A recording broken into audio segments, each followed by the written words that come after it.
thank you very much to everyone. And here we are, and we are still receiving more people coming in. We're very happy holding this meeting today and for the next 3 months with 19 sessions. You know that all the people that was registered as a student is, they know very well that there are 19 sessions like this, only 1 hour webinar every other week. And it's interesting to see that we have students from 27 countries in the world, which is very nice, including Iran, Ireland, Australia, many countries. So we are very happy because we wanted this to be very international. And we wanted this to be also an option for everywhere, not just for Latin America or Europe, but everywhere, students looking for opportunities with the presenters or also with the mates, you know. And we have 46 speakers in this long session with 34 universities involved in this course. So we are very happy. And the ambassadors from the Netherlands to Chile, Australia to Chile, and the Chile to Netherlands are also joining today live or in a video.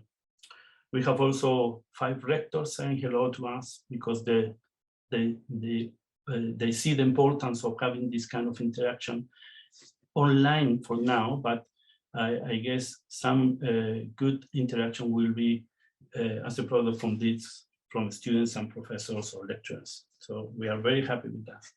We also have the vice rector from our university in Chile, which is in charge of internationalization, which is the key word in this course. So welcome to everybody, welcome to students mainly, and please use this opportunity to establish new connections and to learn about the topics from all the big professors that will be with you for the next 3 months. So I'm passing now to my co-organizer, Professor Harry van Goor from the University of Groningen, the Netherlands. Harry. Yeah, thank you, Luis. Dear participants, dear students, dear speakers, honored guests, a warm welcome from Groningen, the Netherlands as well to all of you who follow this international course on mechanism of metabolic disorders. Professor Sobrevilla and I were especially very honored to organize this event, but as a co-organizer, I have to tell you that Professor Sobrevilla was the main initiator of this course, and he has worked extremely hard to make this all happen. And well, see the results of the effort. So many distinguished speakers from all over the world and so many participants from so many countries. So this is going to be an exciting few months for all of us, in which we will learn a lot about the various aspects of important metabolic diseases. And this way of meeting each other online is a new way of communicating together in the scientific community. And I have to say, I like it very much because it saves a lot of traveling time and it also decreases our CO2 footprint. Although meeting people in life is also very interesting every now and then. Professor Sobrevilla and I have worked together in various research projects already, and our universities have a long-standing collaboration together, but also with all other universities all over the world. And I want to challenge the students to consider and to explore the possibilities to work together with us, but also explore the possibilities to set up collaborations with one of the speakers or with the other attendees. That's all possible within this period of time. This meeting should not stand on its own. It might well be that it is a broadening or even a new start of our and your scientific interest, our scope, and thereby our research future. So I wish you a great time listening to all of the speakers in the coming weeks and months. Ask clever questions and have a good time and learn a lot. The next speaker will be did send us an online message. There will be our Rector Magnificus from the University of Groningen, Siska Wijmega. Good afternoon from a stormy and rainy Groningen. My name is Siska Wijmega. I'm the Rector of the University of Groningen. And it is my great pleasure to welcome you all to this very important course on the molecular mechanisms of metabolic disorders. And well, you have an exciting program ahead of you for the next 3 months. I really hope that you will learn a lot, but that you also will inspire each other and also come up with new avenues for the future and how to deal with this group of extremely important, but also extremely diverse diseases. We need a lot of bright brains, and you, of course, are our future. So we really count on you. So I wish you all the best, good luck, enjoy, and well, we hope to hear back from you and see a lot of exciting results. Bye-bye. So that was our rector from Groningen. We also have the rector from the Pontificia Universidad Católica de Chile, Ignacio Sanchez, and he also did send us a video message for this meeting. Good morning in Chile. Good afternoon in Holland. It is a pleasure to greet you at the opening session of this opening postgraduate international course on mechanisms of metabolic disorders, organized by Pontificia Universidad Católica de Chile through Professor Luis Sobrevilla from our Faculty of Medicine, and the University of Groningen through Professor Harry van Doorn of the University Medical Center at Groningen. This is a unique project that has to successfully manage to join efforts from two renowned institutions. Without a doubt, this joint initiative is a starting point for future collaboration in the field of research, particularly in the areas of metabolic disorders. This international course opens up interesting opportunities for collaborative work with different institutions from different countries that certainly will allow sharing valuable experiences and knowledge. My congratulations to Professor Sobrevilla and Van Doorn for opening and offering this international course that has gathered the interest of more than 60 students from 24 different countries. I really look forward to this being the first course of many others, hopefully in other areas of research that may offer the chances for international collaboration and new alliances.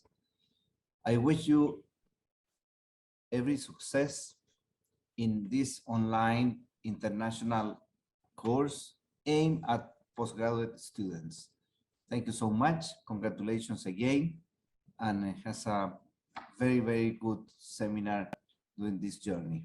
Thank you. Okay, so that was the greetings from Rector Menja from Groningen and Rector Sanchez from our university. Thank you very much for that to those via online. I have the pleasure now to introduce Mrs. Carmen Gonzalez. She is ambassador of the Kingdom of the Netherlands to Chile. I met her some months ago, and we were discussing about the importance of having these kind of courses and this kind of interaction between professors and big people, but mainly the students. These people, the students, are the future of science, the future of our life, you know. So she is very much positive in pushing all these kind of activities and supporting our actions and interaction between the Netherlands and Chile, and of course other regions in the world. So Mrs. Gonzalez, thank you very much for being here, and we are ready to listen to you now. Please unmute yourself if you can. Hi, everyone. Do not unmute yourself. Okay, I'll try it.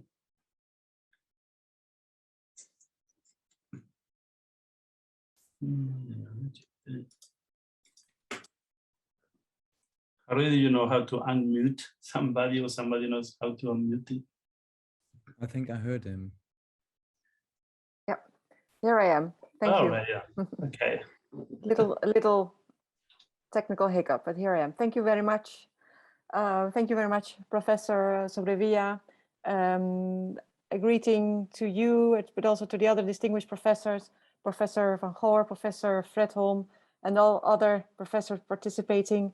Dear participating postgraduate medical sciences students and scientists, it's an honor and a pleasure to have the opportunity to say a few words during this inaugural session of the postgrad course on mechanisms of metabolic disorders you are embarking on together the next 3 months. As the ambassador of the Netherlands in Chile, one of my assignments is to foster cooperation between our two countries. Scientific cooperation is one of them. After my arrival 8 months ago in the country, I quickly discovered that there are several long-standing forms of scientific cooperation ongoing. And the one between the medical schools of the University of Groningen and the Catholic University here in Chile really stands out as one of the most flourishing ones. I'm very happy to see here today that this bilateral cooperation has also generated a much broader international coalition of outstanding academic institutions.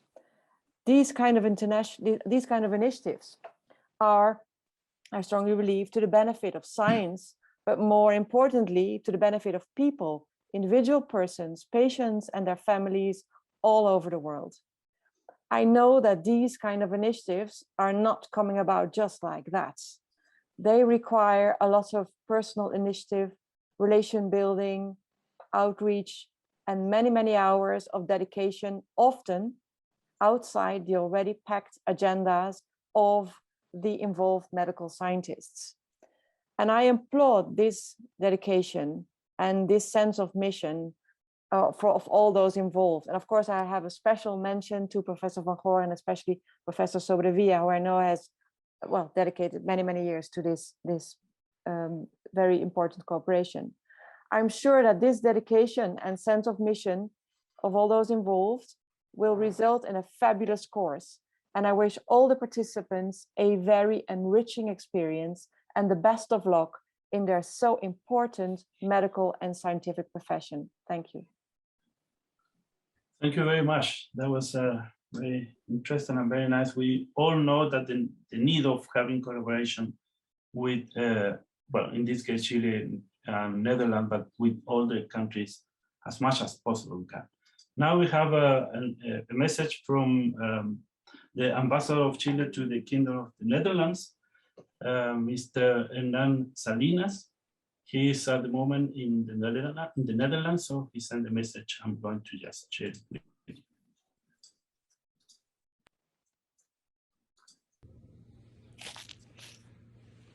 Dear rectors and vice-rectors, professors and researchers, fellow ambassadors from the Netherlands, Carmen Gonzalez, and from Australia, Todd Mercer to Chile, students and alumni.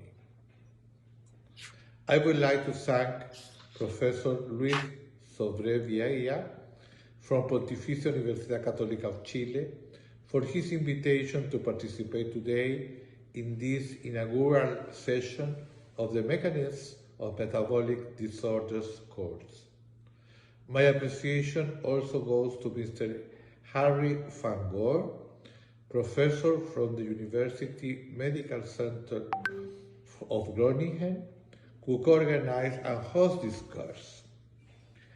At the same time, I would also like to congratulate the University of Groningen for making a reality an aspiration of so many international students, including Chileans, to be able to attend an international course like this one with such outstanding professors.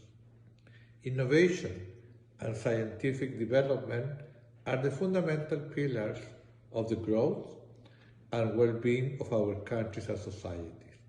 Working together will boost our synergies. Chile wants to strengthen and accelerate its scientific and innovation path.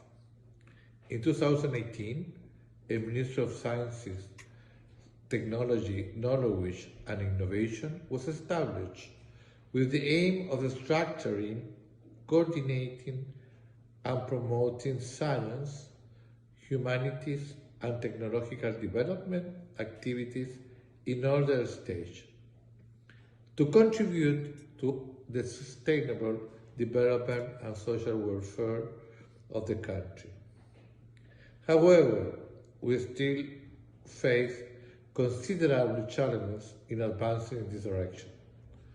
Although Chile only spends 0.38% of its GDP on research and development, Chile is one of the leaders in research in the region, and is the first Latin American country in terms of investment in research, and the third with more researchers who are leaders in scientific publications.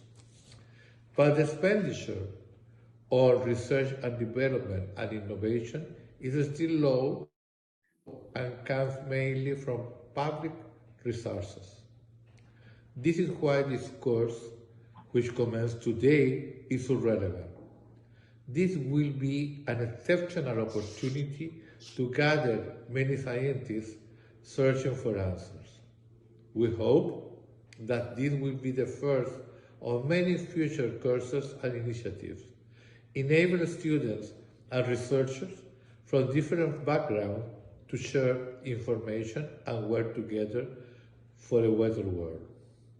You can count on the support of this embassy in the future. We are convinced of the importance of science as one of the main channels of knowledge. As UNESCO rightly defines it, science creates new knowledge, improves education, and enhances the quality of our lives. I wish you a very successful session. Thank you very much. Thank you to Mr. Salinas, our ambassador in the Netherlands. And now I have a message from the ambassador of Australia to Chile. With Australia, we have had a lot of interaction for many years, and the Australian embassy has been very important in these actions. So Ambassador Todd Mercer is also giving a message to the course. Good morning, good afternoon, or good evening to everyone, depending on where you happen to be. I'm actually traveling in Australia right now, hence this video recording.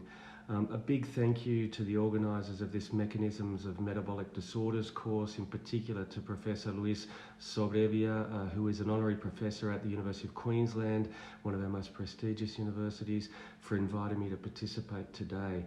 It's also a pleasure to be able to join my friend and colleague, Ambassador Carmen Gonzalez of the Netherlands, and Ambassador Ignacio Salinas, the Chilean ambassador in the Netherlands, in making these opening remarks.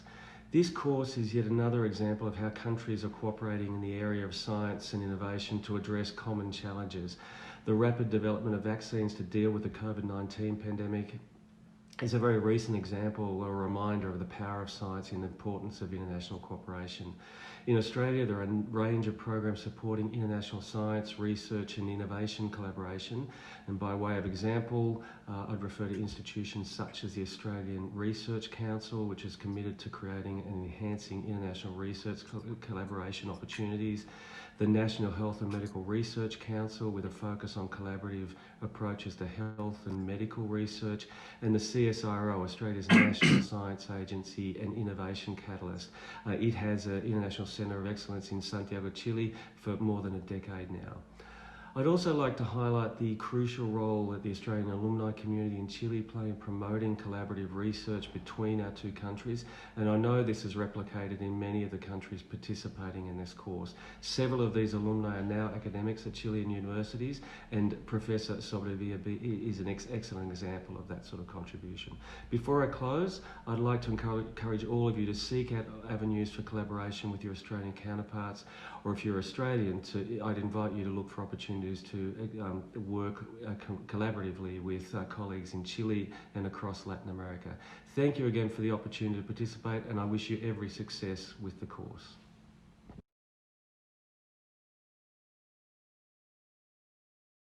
Thank you very much. That was a nice message from Ambassador Mercer from Australia. I just received, because this is live, so it's like the television, we are live, we have some changes mainly, and Professor Torre from Mexico was saying me that he has to leave, so if he is around, he may perhaps say something. No, perhaps he left already. It's all right. So I pass now to Harry to introduce Professor Fredholm. Is Professor Fredholm in the room? He has to give the lecture now. Thank you, Luis. Let's see if Professor Fredholm is present. Are you here? Okay. May have missed this. Do you see him in the list? We don't have a record. Okay. We don't have a recorded version, right?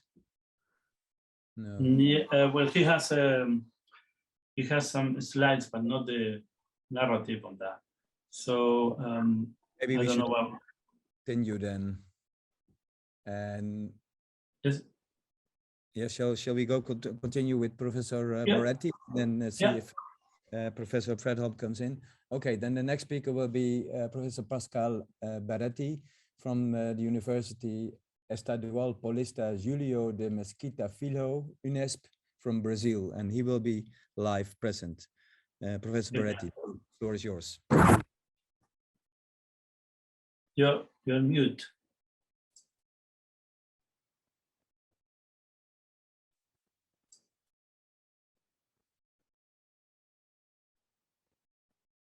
Sorry, you are mute. No, I think no, not yet.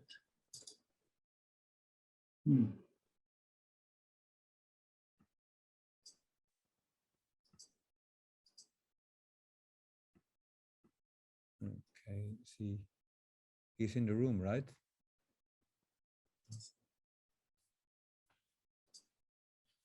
Unmute. Are you Professor Pascual Baretti in the room? But we cannot hear you. Sorry about that. Can you? Perhaps you have to unmute him first, because it happened with me as well. Yeah, I'm trying here, but I can't. Sorry about this, I'm not an expert.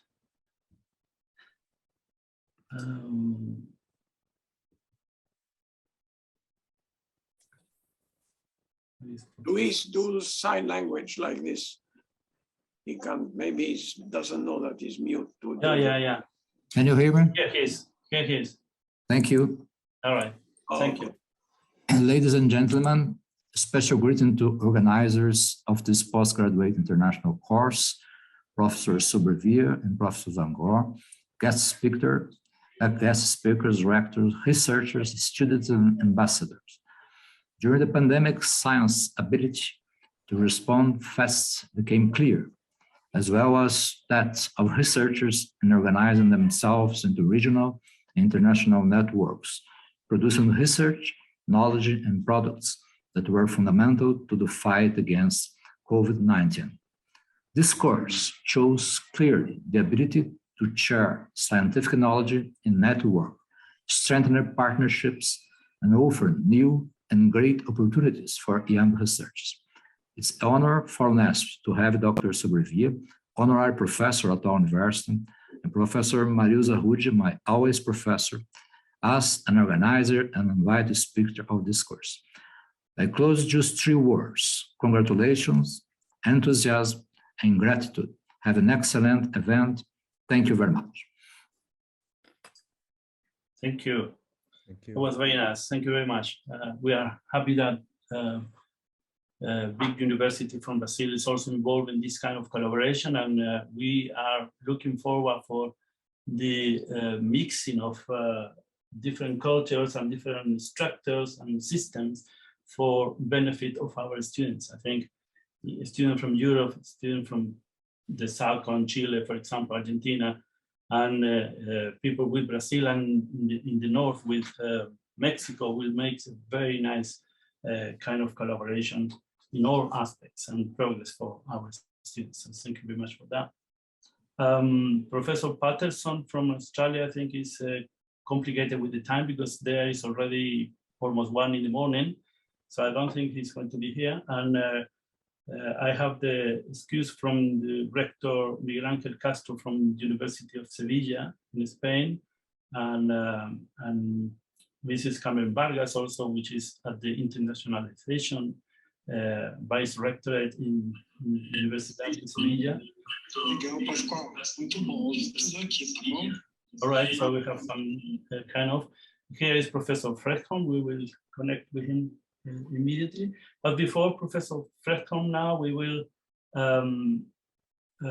ask whether Dr. Lilian Ferrer from our university, Catholic University in Chile, can give us a brief message. She's in the internationalization vice rectorate at the university, so it's a very important entity that can help our students and researchers from our part to move abroad. So Lilian, thank you very much. No, thank you, Professor Sobrevilla. Good morning to everyone. It is my pleasure to give a warm greeting to all participants from these 27 countries around the world who has joined this international postgraduate course around mechanisms of metabolic disorders. First, I want to congratulate Professor Luis Sobrevilla from UC Chile and Professor Harry Van Goor from the University Medical Center Groningen at the University of Groningen in the Netherlands for organizing this brilliant online course. I cannot imagine the hard work behind the coordinating all these scholars from different countries, more than 34 universities and institutes worldwide. So congratulations for making this possible. For the Office of the Vice President for International Affairs, it's a priority that faculty members, researchers, and students from UC Chile can be part of this kind of international opportunities. This, we strongly believe that enhance their global skills and deepen internationalization inside our university. As a university, we have focused on the global education of our students and international collaboration between our faculty members and researchers. We are convinced that this is the way in which we can increase and enrich the capacity to generate new knowledge in the field of science and technology, as well as the arts and humanities. We also believe that crossing disciplines is not only necessary, but key to better develop different perspectives in solving problems and issues that we are having nowadays in considering the complex challenges that we face as a global society. We are very excited to welcome opportunities like this course. I hope that the discussion that occurs during this period can help in building a better common home. We strongly believe what encyclical Laudato Si is telling us, caring for our common home need, each of us with our own abilities, talents, and distinctive characteristics. To value this richness, it is essential to get to know each other and meet. For example, this is a course where you're going to be meeting for 3 months in different spaces. This is an online space, but definitely an opportunity where transdisciplinary initiatives and international encounters are going to occur. I hope that this journey around science during the following 3 months is a very valuable experience for all of you. It seems a wonderful opportunity also to strengthen the collaboration between the University of Groningen and UC Chile, as well as to open new alliances. So thank you very much for this, and we hope you the best during the next 3 months.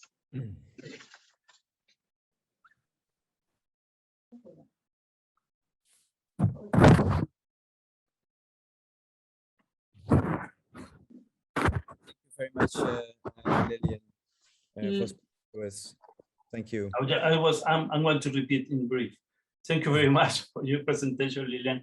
And because it's, I must say this, the activities that the programs that our university in Chile, Pontificia Universidad Católica de Chile, is having with different countries, different other partners, is more than important for our students and our research. So thank you very much for your actions at the Catholic University of Berlin and for being here in this session already. Before I pass the word to Harry, I just want to mention that we have some greetings from the president of the International Union of Physiological Sciences, IUPS, from the Physiological Society in England, from the Spanish Society of Physiological Sciences also, and the Latin American Association of Physiological Sciences, the Chilean Society of Physiological Sciences, and our associated publishers, Benham Science Publishing. We have, of course, a salute also from Elsevier, and we have on the screen several editors-in-chief of specialized journals like Physiological Mini Reviews or Cardiovascular Pharmacology and others. So thank you very much for being here today. So Harry, we are going now to listen to Professor Bertil Fredholm, and he managed to connect finally. It was a mistake in the system, I think. So Harry. Yes, thank you, Professor Fredholm, that you could connect to us. Professor Fredholm is a professor in pharmacology at the Karolinska Institute, and we are extremely happy that he will be the main lecturer for today and give an inaugural talk to us. The title of his presentation is Reflections After a Life in Science. So I'm very much excited to have him here on the screen, and let's listen to his talk. Professor Fredholm.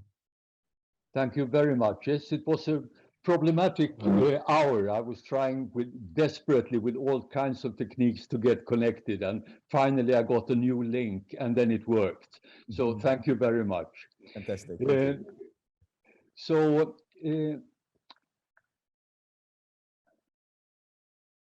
I will then try to launch my lecture, and I hope you now see the slides. So I will not give. Not is yet. It okay? I don't see it yet. I don't know. Luis, do you see it? Do you want me to run the slides from here, Bertil? Hopefully I could run it from here. It would be better. Now, when I went into that, it suddenly screwed up again. So perhaps it's better that you run them. There are a few errors, but run them from there. It's better. Okay, I'll try it now. Yeah. Is that the one? Yeah. So as you see from this title, I'm not going to give a classical lecture with the scientific data.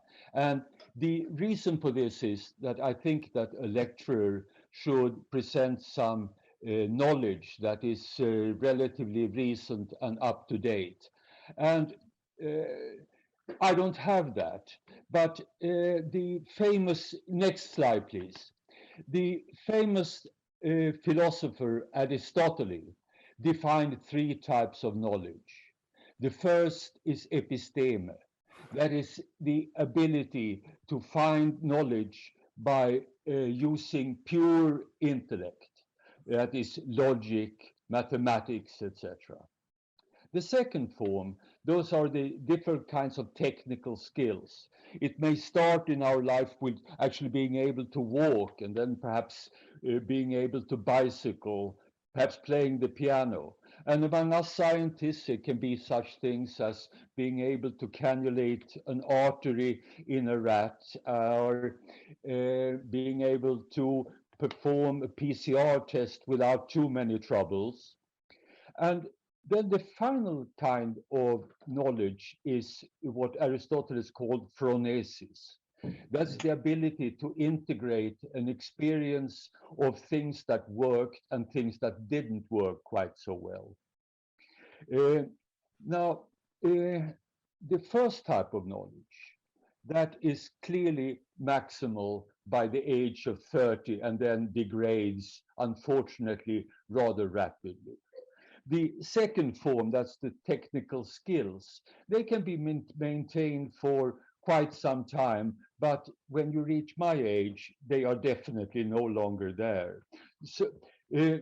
So therefore, I will not be able to present any knowledge based on those two. So I will have to rely on phronesis, the things that you just need to live long enough to have a certain amount of. Now, so I will give a couple of perhaps grandfatherly advice to the younger members of the audience. And next slide, please. The first of these is something that came from the English author and philosopher and politician Horace Walpole, whose face you see on the slide. He was writing a letter to a good friend after a visit in Italy and describing how he was happy to find and make an unexpected discovery of a painting by the Renaissance painter Vasari. Professor, yes? 1 second. A lot of people do not see the slides changing, and I also see the first slide. Oh, you do? But why don't you? Okay, stop sharing again. I will do that again. So can you see the? Have you changed the slide? Wait a second. Professor Sobrevilla is loading it again. Loading it again, yes. But you can keep going if you want. There should be a slide with a picture of Horace Walpole. Yes. You have that one? I do see it, but yes, splendid. So I can continue then. I do see it, but I don't know the other people. No, we don't. I don't see it either. Okay, Javi, can you share it from there? Let's see if I can do that. Okay. There you are. There you are. Do you see it? Yes. It's okay now? Yes. Okay. And other people see it? It's wonderful with technology, especially when it works, right? Okay, so Horace Walpole, when he was describing to his friend his discovery of this painting, he also told a story that he had read in an Indian tale about 3 princes from Serendip. And Serendip, that's the old name for the country that we call Sri Lanka. Now, these 3 princes, they were always making discoveries by accidents and sagacity of things which they were not in quest of. Now, this is very interesting because this is something that happens rather frequently also in science. I found, for example, my lifetime project as a consequence of something I hadn't expected during my graduate studies. I was looking at the effects of sympathetic nerve stimulation in adipose tissue and found that such stimulation not only released more fatty acids from the tissue and caused the contraction of the blood vessels, but it also seemed as if there was a release of some kind of compound that actually blocked some of those effects of the nerve stimulation.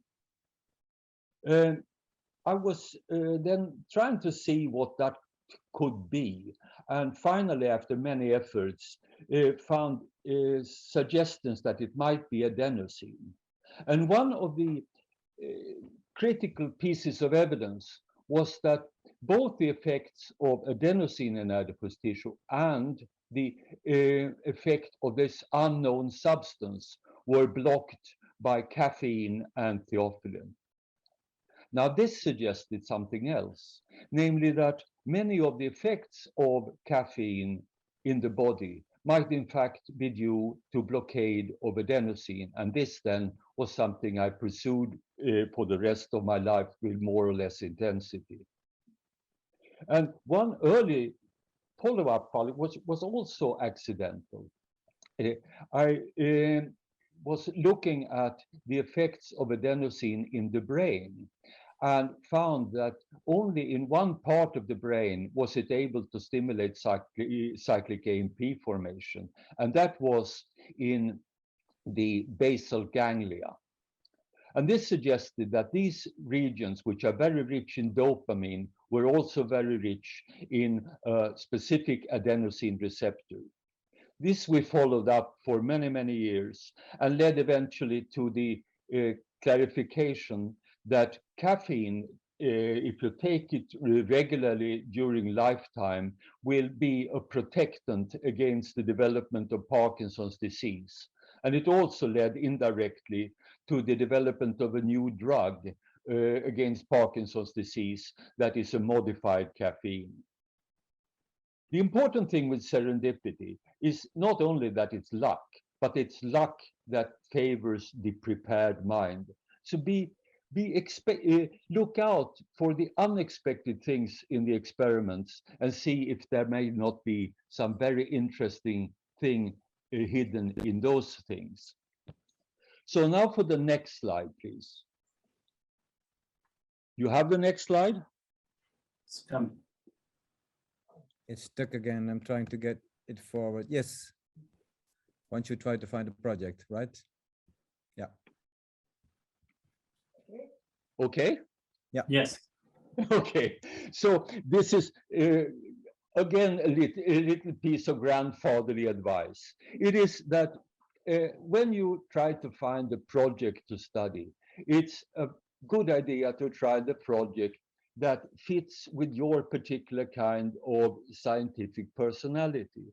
There clearly are many different personalities in life. We all know that. But it's also very clear in science. There are those who prefer to dig in one piece, dig not just a brief little hole, but dig all the way down to try find all the ores down in the mine. And then there are others who like to go over wider areas and see if knowledge from one area might not provide very interesting ideas about another area. And the latter is my kind of personality. And therefore, this thing about going around the body, trying to find different places where adenosine and caffeine could interact in an interesting way was a very useful type of project. But if I had been in one of those projects trying to dig very deep in just one place, I may not have been very successful. Next slide, please. You have the next slide? Yes, yes. Splendid. So the next slide is just another thing that I sort of experienced it during the life in science. And that is that our universities are pervaded by a number of different goals. And they are not always mixing very well together. The traditional ideal of the university is, of course, the pursuit of knowledge. I don't have to elaborate more on that because it's obvious what it means. The second goal, which is, for obvious reason, emphasized by our politicians, namely that one should teach the things that are appealing to the present layer of politicians. That is a certain pursuit of political correctness. And there's also pursuit of political acceptability. Now, it's clear that if you drive this too far, that can very seriously impair on the pursuit of pure knowledge. The third is the pursuit of a monetary reward. And this coincides sometimes with something that many universities and our politicians tend to like, namely that the universities also start development of things that could be of immediate commercial interest. But I've seen many instances where those who have pursued this very strongly have thereby compromised their search for scientific knowledge, because the development of a product, which when it is financed by risk capitalists, needs to follow very strict time-dependent goals, and that is not compatible with trying to find those things that serendipity puts in your way and trying to increase knowledge. So be careful, but choose your goal and then pursue that. Harry, we're seeing your Google page. Yes, that's it. Thank you. So next slide, please. And that the next slide should head probably a good idea to try to learn new methods. Have you got that? Yes. Splendid. So that is the message. I think even if you stay with just one major problem in your life, it's probably an extremely good way to try to help your digging at that spot with new and improved methods. As you'll see from the list below, I had the real pleasure to introduce lots and lots of new methods into the lab. And especially during the later years when administration became more important, it was wonderful to leave the horrible winters in Stockholm in November and go to places, warm places where they had nice new methods, and then to have somebody from the lab come along and also learn it, and then we could bring that back to Stockholm in December and have a nice spring with a new methodology. The last entrance here is data mining.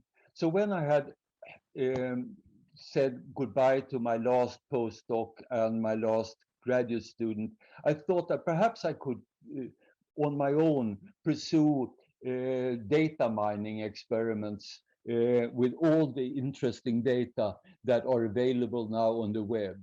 But when I realized that this required a lot of data programming, new programming language, and my ability to learn that was strictly limited because of age, I decided that now it's time to say goodbye to active research and just work by interacting with other laboratories around the world. The next slide, please. Do you see the next slide? Hello. Yes, again, it does not move forward, so. Did you move through the lateral bar? Yeah, I did. There it is. There it is. It is. And it's a little clock with a deadline at the bottom. Yes. Now, unfortunately, in the slide that you have, there is a serious misspelling. So the correct spelling should be do not procrastinate. And that is a wonderful word. Procrastination means that you are delaying until tomorrow before you start doing something. And I seriously advise against that in science and in anything else, because it really is a well-established fact that there is no scientific paper and no application for funding that was improved because the work with it was started at the very last minute. So the final little grandfatherly advice comes in the next slide, please. Yes, it is. Okay, So it's perhaps the most important of them all. When you are in science, have fun and really enjoy those unfortunately rather rare but wonderful moments when you feel that you have for the first time in the world found something that is absolutely new and nobody else has been there before. And even in the moments where the successes are more minor, you have the pleasure of sharing them with the others in the lab and with friends and colleagues all over the world. And science being a pursuit of where most parts of the world really join together, this is a particularly beautiful thing about being in this particular branch of endeavor. So with that, I say goodbye and thank you for managing this presentation despite all the snags. Thank you very much, Professor Fredholm. I enjoyed your talk very much on your reflections after a life in science. And as the others already noted, I was just Googling your book on coffee. And that relates to my question, because there will be a little bit time, 4 or 5 minutes, moderated by Luis Sobrevilla and me for questions from the audience. Let me ask the first questions. What did give you more joy, the research or writing a more popular book for the general audience? It was the science, definitely the science, and particularly working together with other with young, very gifted people and doing things that hadn't been done before. That is a pure joy. This writing the popular book was something that I really enjoyed doing as an afterthought and as a way of summarizing. And it was also fun to bring in a lot of other things, some history, some mythology, etc. And this is also fun. And the second question, a little bit related to that, because if I listen to your talk, you show us exactly how we can do it in life. But did you always make the right choices in all these years? Does anybody? No.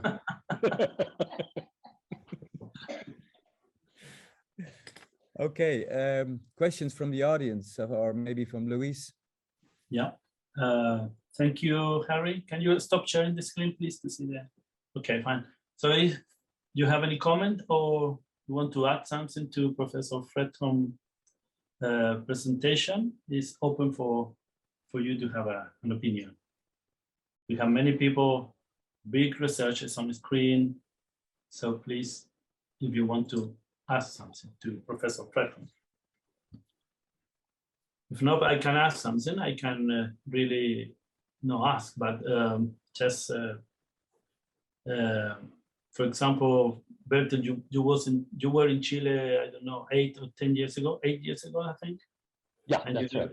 Yeah. You gave a nice lecture here, and after 8 years with the pandemic and many other problems in the world, how do you see the future of science in Europe and the potential collaboration with Latin America, for example? Science and the pursuit of knowledge has pervaded and managed to survive even horrible times. And I hope we will be able also now, when there are lots of bad signs, those of us who are crazy enough to think that this is the most important thing of all are very likely to continue in this effort, despite the fact that there are all the horrors around us. Yeah, agree. Any comments from the audience? Here is one question in the chat from Paola Valero. It said, I would like to know what made you realize that being a scientist was your calling? I didn't quite understand that. Please take it again. I'm just reading it here. I would like to know what made you realize that being a scientist was your calling. Maybe was in fact your. That was actually very much because the way I was brought up. My father was the first in his family who ever started a university education, and he actually also made a dissertation, and he had an extremely high opinion of what science is, and this was imparted with very early in life. So it was not a difficult decision. Okay, if there is no more comments, there is another one here just coming in. It's going moving forward. Let me just, here's one from Paula Casanello from Chile. What would your advice be for young researchers regarding the limited funding for research in the present times? Yeah, that's a big problem. I think probably the best advice is try to start the first part in a well-funded lab. Go to colleagues that have good funding, and very often that leads to publications and other things for your CV that will make it easier for you to get your own reasonable funding. But okay, there's another one from Luis Silva from Groningen, in fact, and he asks, how do you value those moments in which you just sit and let your mind imagination fly? Yeah, right.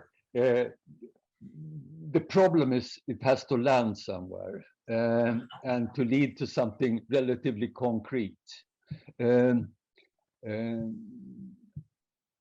Unless you are in philosophy, of course, then you can just let your mind roar.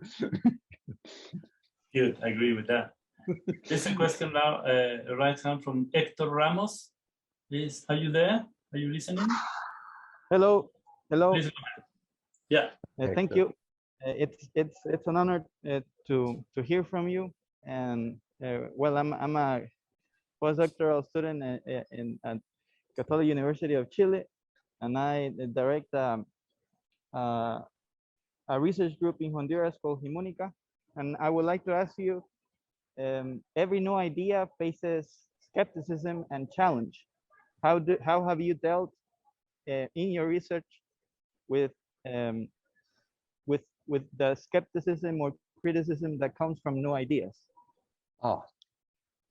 Yes. So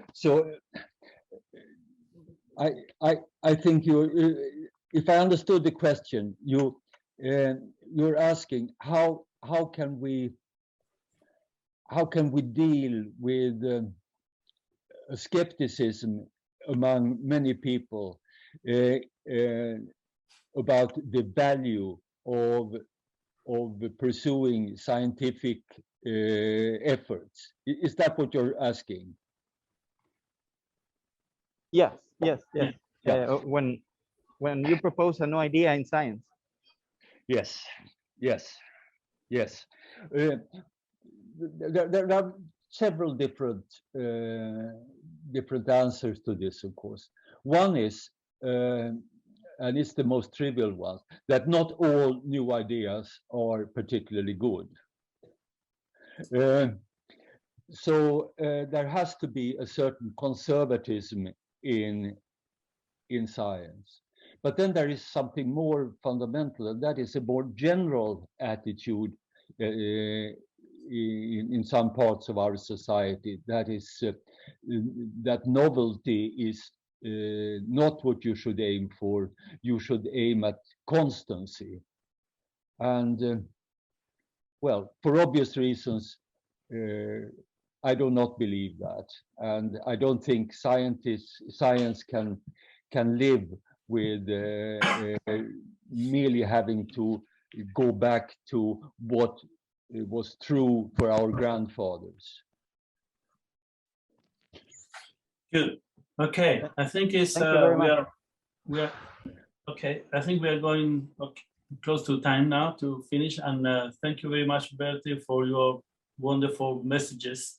And of course, there's a lot of people in the audience that they have lots of experience, and I'm sure they share your opinions. And the young people is receiving these messages, perhaps now as a kind of sound, you know, but later on they will maturate it and they will get the deep inside of your message. So thank you very much for that. And to all the people also, thank you for being at this initial session 1 of 19. And I just wanted to mention that this Friday, we have the session 2 regarding Doha concepts with people from England and Chile. So thank you very much. And I'm passing to her to say also some words at the end. Thank you. Thank you. Thank you, Lucas. Yeah, thank you all for attending. This has been a great session already. And thank you, Professor Fredholm, for your inspiring talk. So again, thank you. And I look forward to the next 3 months in which we will have a lot of great talks about mechanisms of disease. And thank you for being here today, and hope to see you in the coming weeks. Thank you. Bye-bye. Thanks. Okay. Bye. Have a nice day, evening, morning, whatever. Bye.